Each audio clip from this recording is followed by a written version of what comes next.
This meeting went much quicker than the one in September when they voted to make masks optional. If you remember at that meeting, it was pretty heated. There were a lot of speakers and the vote was tight 4-3. Tonight, there was only one parent who spoke and the vote was unanimous 6-0 to end contact tracing and quarantining. But with this vote, both parents and board members are hoping to return to some sense of normalcy.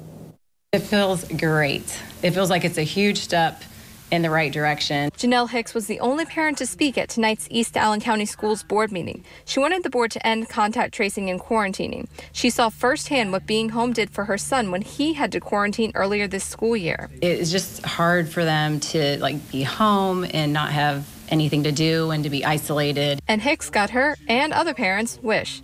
The board voted 6-0 to end contact tracing and quarantining close contacts, following the lead of Northwest and Southwest Allen County schools. Once we had the opportunity to change that, we jumped on it. It's time to get kids back in the classroom. Board President Todd Buckmaster acknowledged the board members haven't always seen eye to eye with pandemic-related decisions, but tonight the motion and the second needed for a vote happened almost simultaneously. This is one of those areas where we're all on the same page. Says she volunteers at a district elementary school and sees this vote as a light at the end of the tunnel, especially for younger kids. I think it's really hard for the younger kids to understand this stuff. And it's just I can't wait for them and just all the kids to have normal.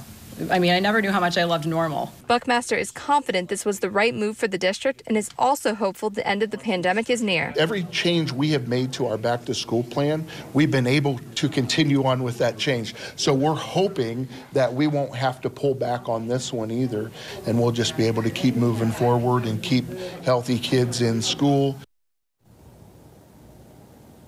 And of course, if your child is sick, the district says you should keep them at home. We should also note that the State Department of Health says schools that have masks optional, like East Allen County schools, must continue quarantining and contact tracing. That is part of their guidelines that was released earlier this year.